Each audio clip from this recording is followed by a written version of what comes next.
Another trip around the sun for Anderson County. Rusty, what would you say are the 2 or 3 biggest things that happened in the county this year? That's hard to say.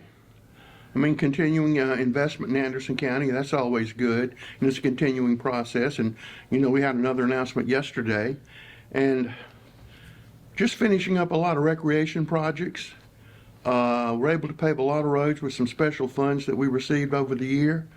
There's a whole lot of little things that add up to one good year. So really not one thing stands out. All right, we'll get to some of those details in a minute. What grade would you give the economy for the year this year in Anderson County? Well, if you wanted a job, it's an A+. And I think the opportunities are out there, and I think the opportunities to be trained for a good job are out there. The opportunities for people to leave a lesser paying job for a more well-paying job, those opportunities are out there. So I think in terms of job creation, our economy has been very good. Like everybody else, everybody's been concerned with high prices and high gasoline prices and high interest prices, but the interest rates in the last couple of days have started trending downward, so that's a good sign. Some of these things appear to be stabilized. They won't go back to the levels they were, but all in all, Anderson's economy compared to other places in the United States is booming. You have any idea how many jobs were created this year? The ones that I'm aware of that the county assisted in creating is probably 1,500. But there are a lot of jobs that are created that we don't know about. Oh yeah, one of the things in recruitment this year, I think the county added a new country to our international investment. Yes, but well, I don't know. I think in that investment in particular, I think we added 3 countries. I think we added Italy, Monaco, and France all in one. So it is truly a multinational company with many flags. And is it true that Anderson County still has the most international investment? In Southeast we do right now, and we have more coming that we're already working on. 50 businesses, and now we got 19 or 20 countries or something? Yeah, I know we have at least 20 countries, and we're going to have some more foreign expansion in Anderson County real quick in the new year that we're working on right now. I know we touched on this before, but somebody asked me the other day why we have so many international companies here. Why do we have so many international companies? Well, because we recruit international companies, and because of the county council's desire to have a diverse economy, we look everywhere. And usually, if you have 1, 2, or 3, like Michelin being here and Bosch being here, a premier French company, a premier German company, it tells other people that this is a good place to do business. I mean, we had 2 Irish companies, and one of those recruited another Irish company because they said, hey, Anderson County is a good place to do business. So they're actually recruiting people from their countries to come to Anderson. And news today that South Carolina is one of the fastest growing states in the country. That can't hurt recruitment at all either. Oh, that doesn't hurt recruitment at all. And I mean, those numbers continue to just blow up. We never stop talking about roads. Let's talk about roads as a factor in economic development. Do they play a role in economic development? Absolutely they do. We were able to, from various sources, from Anderson County Transportation Committee to other sources, to get more roads paved this year, and we still need millions of dollars to bring the Anderson County roads up to standard, not only for the attraction of business, but for the people who live here, for the very simple fact, good roads mean less car repair. It means ease of transportation. Mr. Newton, my associate, will talk later about some grants that he's gotten that have a direct effect on transportation. But safe roads are good for everybody, are also good for economic development. And council has passed on second reading, putting forth a referendum in November for a penny sales tax. That would last 7 years and raise $49 million a year. At the end of 7 years, it would go off. That $49 million would help us tackle the 1,500 miles of county road, around 500 miles of roads in the cities, and also allow us to co-partner with SCDOT on some projects to get them moved up higher up on the list. And if voters approve that referendum, it will pretty much take care of the road problems that have been waiting for so long. Absolutely. We would then be known as the Good Roads County because we would have the best roads in the state. And if voters don't vote for it, what happens? We're going to still struggle along as best we can.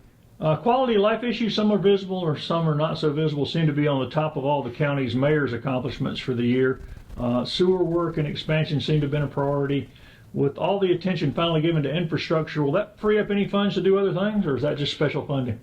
That's special funding, but there's a huge cry for quality of life items. We're finishing up a project at Dolly Cooper, which will probably break ground in January. We're able to secure some money to do some more work at Dolly Cooper. The design work at Kid Venture is ongoing and almost complete. It's going to allow us to begin that process thanks to $750,000 we received from Senator Cash. We've got work going on at all county parks and work planned at some county parks that we can't get to, all the way from Mountain View on Lake Russell to improvements at Green Pond to improvements on the Saluda River. We've got a score of those issues. I'm going to ask you again about parks in a second. How much money does the county spend on sewer and wastewater in a year? I can't even imagine. It's a pretty significant part of the budget. Yes, the sewer budget is separate. It's a special revenue bond. So in essence, it funds itself. But we have to assist it with grants, and we have to assist it out of the general fund with capital projects. And so it's $100 million that we have, and we're building a new wastewater treatment plant with Pendleton and Clemson. That's going to be a very expensive item. There's $20 million right there that's just going to that because we have to do it. And the increasing environmental regulations makes doing sewer work more costly than it was.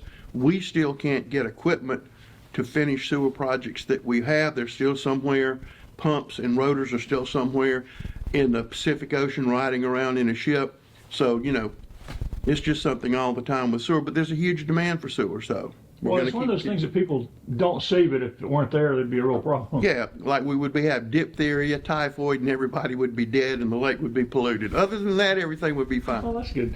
Are there any other things that are sort of hidden that people don't think about that are in the budget? Well, I mean, there are things like, you know, like the 911 dispatchers. You know, you never think about them until you need them, okay? So they're there, and we pay for them, and we try to pay them. You can't pay a 911 dispatcher what they really deserve, which would probably be $250,000 a year. But you have things like that. We run Greg Smith runs an absolutely great solid waste operation.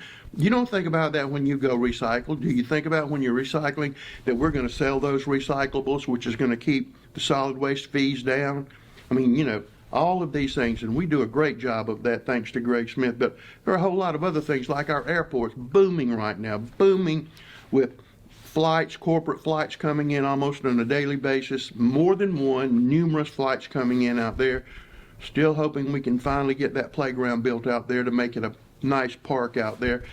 But you don't think about the airport unless you have something to do with the airport. We had a nice announcement that we sent you yesterday where the fixed base operator who does the maintenance on aircraft, they are renting our old public works building over there, and they just purchased a company from Massachusetts. So we're going to be becoming one of the places, if you have a helicopter, to get it repaired, serviced, painted.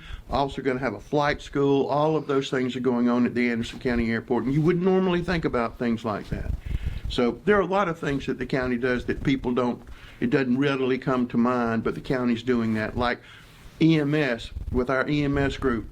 You know, we're running all those paramedics all around the county. You usually don't notice them until you need them. Then you have a situation where we have emergency preparedness, where they're always doing active shooter training, all of these different kinds of classes, making sure that if something bad happens, that Anderson County is ready. And I think we have a great response, proven track record to responding to emergencies and disasters. All of those things are going on all the time. Some of those things are going on 24 hours a day. We're also building the jail, and we're getting very close to building that jail. And if you notice, if you read newspapers around the state, that Richland County is in a big world of trouble because their jail is old and outdated. Charleston County is in the same way, and we're building our jail just in the nick of time thanks to County Council. So we're able to avoid all that. Those plans ready? Plans will be ready real quick, real quick. All right, we're mid-year on the budget. How's everything looking budget? Look, everything's good budget-wise. Everything's tracking along like it should. Because of the new industries and business, we're doing good. But we always run, County Council, we run frugally. We don't have zillions and zillions of excess dollars. We don't take taxpayers' money and stack it up for a rainy day fund. Do we have 2-month emergency fund? Yes. What's the accountants recommend that you have? But You know, some counties have $100 million. I don't know what you're doing with it. Are you a bank or are you a county? So everything's going good right now. Things. And now, as we've done one time before, one of the most important things that we do is try to find as much money as we can so we don't have to raise taxes in Anderson County. And my partner associate is Mr. Steve Newton, who, in addition to his government liaison activities, also is probably the best grants person in the United States of America. And he's able to find everything that we need so the taxpayers don't have to pay for it. Do some taxpayers have to pay for it? Because they always say that. Well, it's still taxpayers' money. Yeah, but it's taxpayers' money from New Jersey or someplace like that. And as long as it's out there, we're going to do everything we can to get as much of it as we can for Anderson County. And so I'm going to turn it over to Mr. Steve Newton, also a legendary musician. Real quick if you want, but Okay, hit it. okay, very good. Greg, we've got quite a few exciting things on the horizon here in our here in the grants office. One thing that I'm excited about announcing very, very soon, perhaps in the coming days, is the official award of some opioid recovery money from the state opioid settlement. We're looking at approval of almost $500,000 in projects for this year alone. Earlier this year, we submitted a slate of projects for review by the Opioid Recovery Board, and we expect to hear back on approval of those here in just the next couple of days. I wish I had an official announcement today, but I just don't have it. And you said a second round of those is coming up here soon. Oh yes, there are going to be multiple rounds of those. Anderson County, as a party to the settlement, we have access to a certain amount of funds that have been awarded to us for use for projects here in Anderson County. However, there are limitations on how these funds can be used. So what we have to do is we have to submit to the Opioid Recovery Board there at the state level a very detailed description of what it is we are going to be doing with the money for either do one or several projects, however we wish to do, and then the Opioid Recovery Board reviews that to make sure that everything is in compliance, and then we hear back from them. And that's an ongoing process. They'll have like 4 such cycles per year from here on out. So we hope to hear back on the first one here very shortly, and then from there we'll just go from there. So be on the lookout for that in the very near future. Also, we were recently awarded funds from the federal government's Safe Streets for All program.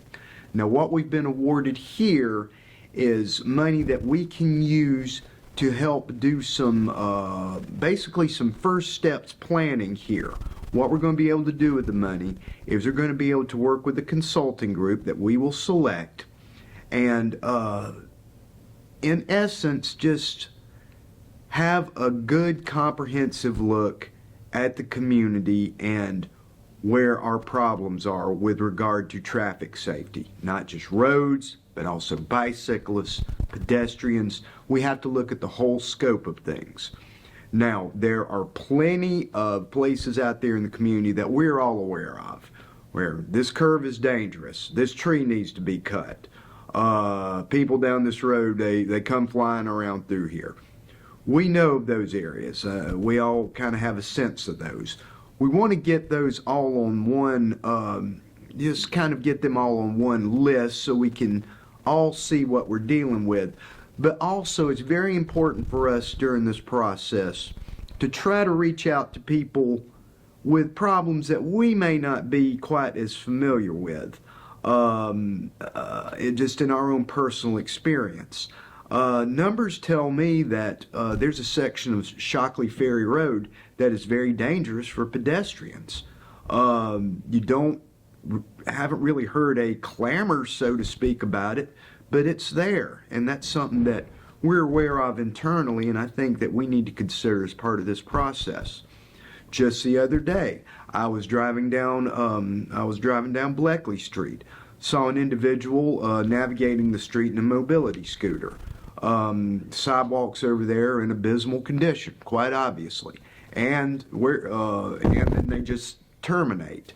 Being able to do sidewalk repair work like that would help this person and, other people just be a heck of a lot safer as they're moving about our community, be a car, mobility scooter, bicycle, motorcycle, on foot, what have you. But we're going to be looking at all this stuff, and then we're going to be trying to focus on some priority areas. And from once we've taken that step, then we'll be able to use those plans to help us access additional money from the Safe Streets for All program for project implementation. And that will be the big stuff that people will be able to see happening. So what we're doing here, this is a first step, but it's the right step to take. We take this, we do it right, then we'll be able to access funding regularly from the Safe Streets for All program and make comprehensive improvements in all areas of the county. Also, we expect to hear back very soon on an application we've turned in for the use of the county's Energy Efficiency Conservation Block Grant funding. We were awarded several $100,000 from the EECBG program. We are going to be, if our project is approved, and I expect to hear back on that again any day now, what we are going to do with those funds, we're going to use part of it to do energy efficiency upgrades in some very large county buildings, such as 1428 and the Annex and other big buildings with a lot of high energy use. We're going to see a dramatic decrease in our energy bills and an increase in our energy conservation, which is not only good for the taxpayers in terms of what the public cost that's borne to operate these buildings, but also for all the stuff that I kind of care about, some of the green stuff and trying to take care of Mother Nature where we can. So I'm very excited about that. But also what we're going to do with a portion of these funds is we're going to start a pilot program where we are going to try to use these funds to incorporate energy efficiency upgrades into owner-occupied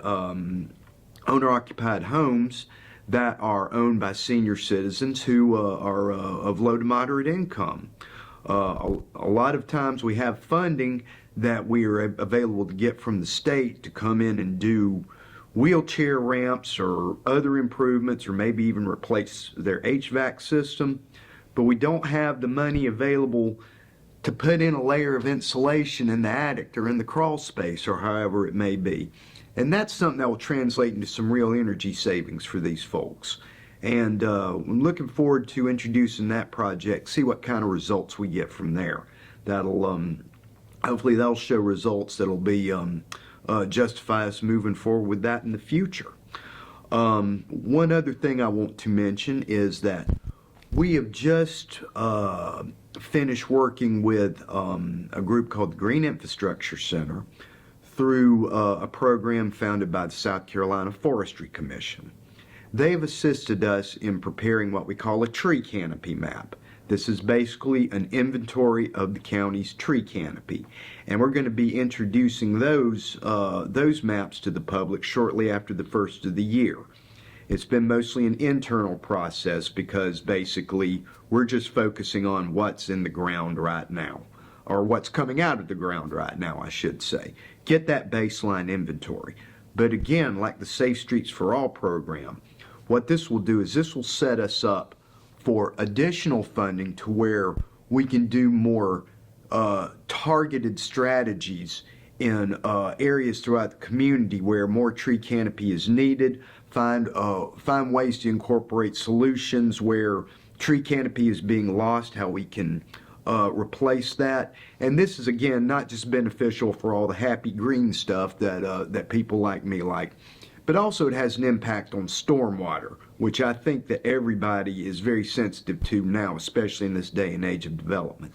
But this is the first step in a process to where we'll get to where we can have a program where measures such as these are evaluated and we have an ongoing system to where we can encourage replacement of tree canopy, where we as the county can target some areas where we can do some planting on our own, where we can work with developers on how best to use tree canopy to abate stormwater issues. Just a host of things that I think will be very beneficial to the public. And again, a lot of this will be able to be funded as we go along through outside sources like federal, state, and foundation grants. So those are just some of the things that we have cooking right now. It's all very exciting. How hard a hit would the county take if grant funding weren't available for some projects? We would definitely take a hit. I think that any jurisdiction of our size that's worth its salt, our size or greater, that's worth doing business they've got to have a sustained grant program these days. The grant funding, people may feel about it one way or the other, but the fact is that the system right now, there are grants available through the federal level, through the state level, through the regional level. This is money that is available to us. We would be negligent in our responsibilities to the taxpayers if we didn't find every way we could to drag as much grant money kicking and screaming here into the county.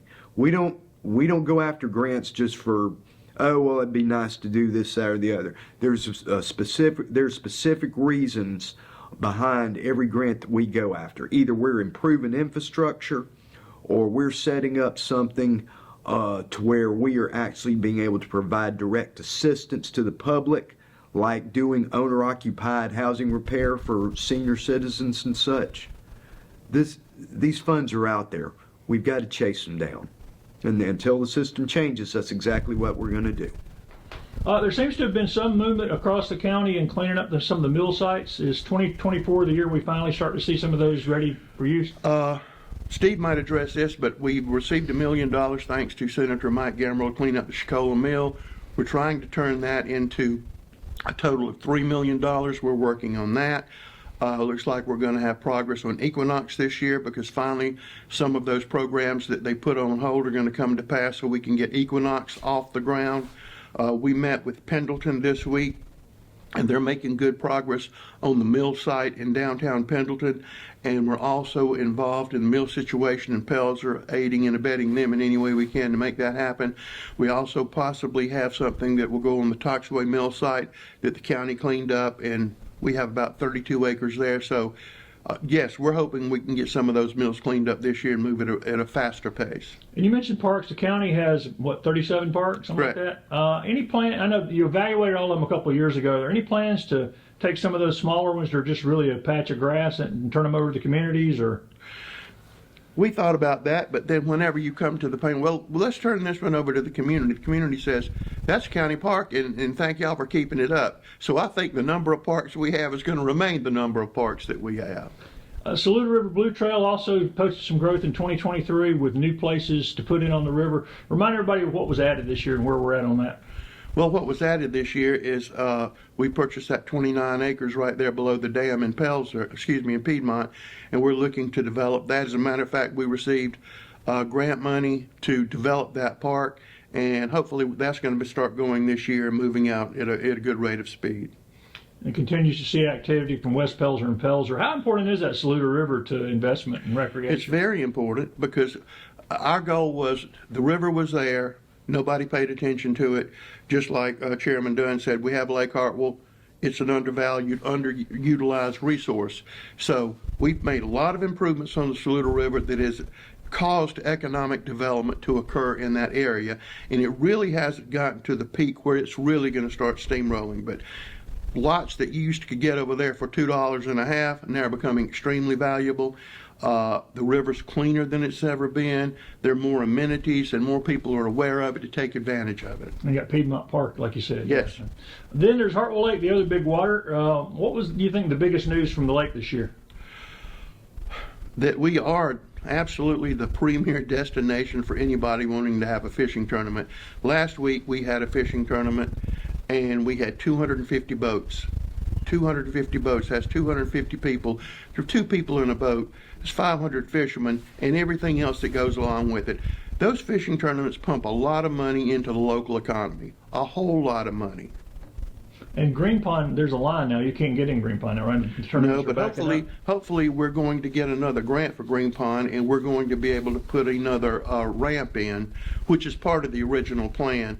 But we try to do as much as we can, like we do with everything, with grant money, and the sport fishing grant's going to come up, and we're probably going to get that. And if we get that, we've already gotten more sport fishing grants than anybody else.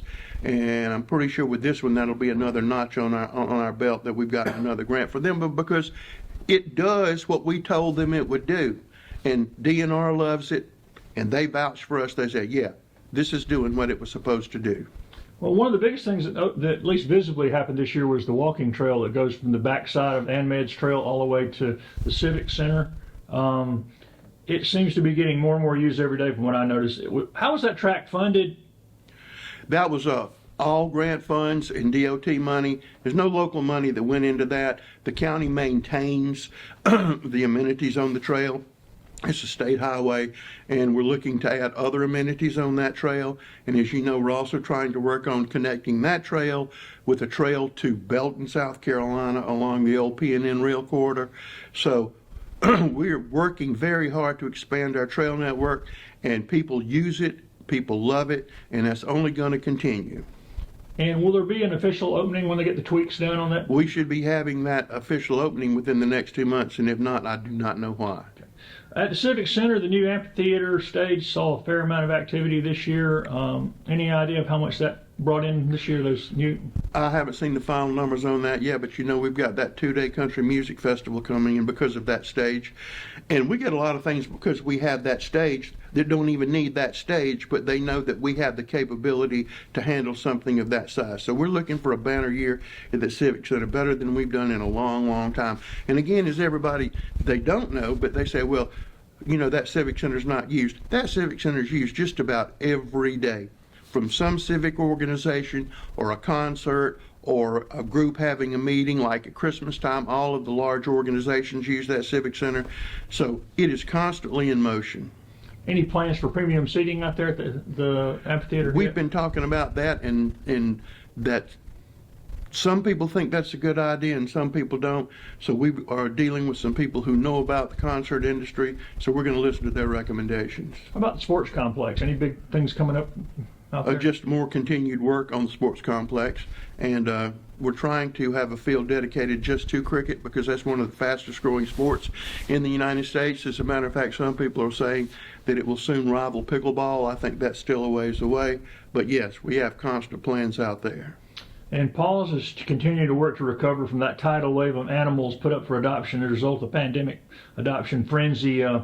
What's the biggest news from Paws this year? Is the dog park getting a lot of use? Dog park gets a lot of use, but you know, you talk about last week we had a seizure by the sheriff's department. We took in 16 animals last week. That includes the goldfish. So you never know when you're going to get these things, when you're going to get a huge influx in the animals. But people still donate a lot of their personal money to Paws. We appreciate that. And we still try to do as much good as we can. If you can't afford dog food, we will get you dog food or cat food. We will do everything we can to keep that animal in your home if we can. We will do spay and neuter. We'll do just about anything to make sure that an animal has a good home. Can we do everything we can? Do we have instances where we just can't do anything? Yes, and it tears us up, but it hurts them more than it does me. I mean, we've got Randy Lee, who is the angel of Paws. She's actually delivering animals dressed up as Mrs. Santa Claus over the holidays. I mean, this is what they think of. This is what they do. They do everything they can to take care of those animals. The farmers market seemed to have another banner year, and in fact, they had vendors in the parking lot under tents and still turning people away. Any plans or ideas to expand or maybe move the market downtown in 2024? Not as long as Sharon Nicomigado is there. And this Saturday is going to be the last hurrah this season. This Saturday, there will be a lot of vendors there. There will be a lot of things for sale. So if you don't have Christmas gifts, you absolutely need to go to the Anderson County Farmers Market this Saturday. Council gave final approval to the $8.3 million bond to do repairs for the historic courthouse this week. We're Remind people what's going to be done here and how fast it can be done. We hope it's going to be done very fast. It's going to start about 2 weeks into January. We're going to put a new roof on this building. We're going to replace rotting timbers. We're going to repoint the bricks. It's all going to be to make this building last another 125 years. No, we're not building plush offices in here. The offices that look like they do now are going to look like they did afterwards. This is all structural, and really that's it. That's what it is. And is there any update on repairing the elevators in the new courthouse, which is? We're still waiting on parts. That's all we do is wait on parts. But it pushed the courts out into other buildings. How's that gone? Wonderfully well, without a glitch. As a matter of fact, the attorneys love to come to the old courthouse and try cases. You They can hear. love that. You can hear. And we have 2 temporary courtrooms set up at 1428 at our facility over there, and that's been going very, very smoothly. So a situation that could have been disastrous was worked out in 2 days thanks to Rena, clerk of court, and everything's flowed very smoothly without a glitch. When you mentioned 1428, that was my next question. It really seems to have taken off this year. Remind people what goes on out there. It's a big county, certainly has a lot of offices out there now. Well, we have solid waste out there. We have public works out there, but we also have Clemson Extension Service. We also have a number of businesses in our business incubator. We also have soft landing zone. We also have some space where people can store materials. Large companies can store materials until they can get a building built. We have a large part of the sheriff's department out there. We have economic development is out there. It is fully used. And like I told you, I've said many times on here before, when we got that 550,000 square foot building, I was going, my goodness, what will we do with this? And now it is absolutely bursting at the seams. You touched on EMS earlier, and we've had another year to watch that. What grade would you give the EMS countywide project? I give it A+ because I hear the complaints, and I probably have received 4 or 5, 6 complaints over the whole year. And I think it's working very well, and I'm very proud of the operation that they run, and they will continue to improve and continue to get better. They were awarded the best system in the state. The director was awarded the best director in the state. So I think things are only going to get better. And 2023 also marked the debut of the new green space downtown behind the historic courthouse. The old elephant pen where Bell's Woolworth was. Yep. Any plans for that property? Do you get proposals from people wanting to build there? Not at this point in time. I think the economy's going to have to improve, and I kind of like that green space. And as we talk about 2023 and year, right across the street, you got the 48-foot Christmas tree. Yep. And the annual lighting was kind of delayed from rain this year, but it continues to be a focal point for the holidays. Any plans for keeping it lit from Thanksgiving on next year? That is our goal. Instead of turning it on for Thanksgiving and then turning it off and turning it back on, I think it needs to be lit up the Wednesday before Thanksgiving and leave it for the holidays. This morning you went out to another memorial service for indigent folks who were forgotten with nowhere to be buried in the county. How's that been received by the families and the public? It has been one of the best things we've ever done. In the past, you put them in potter's fields and things like that, but now we have that beautiful memorial up on that hill looking down into that valley. And at the Civic Center. At the Civic Center, across from the Environmental Recycling Center. And we said when we did that, because we had the big opening ceremony, we said that we would do it once a year faithfully to have dignity for those people whose names are up on that wall, whose ashes are scattered in that graveyard. And we had that this morning. And it's always one of the good feeling things that we do, because Anderson County likes to take care of its people while they're living, even after they're not here anymore. And finally, January is almost here. Any big news coming up the first few weeks of January 2024? No, but who knows around here? It's always something going on in Anderson County, and we have a lot of exciting things coming up in the new year, a lot of opportunities, a lot of things to make Anderson County a better place, and council's doing a lot of retooling and looking at things and trying to improve codes enforcement, anything we can do to improve services. That's what they're interested in.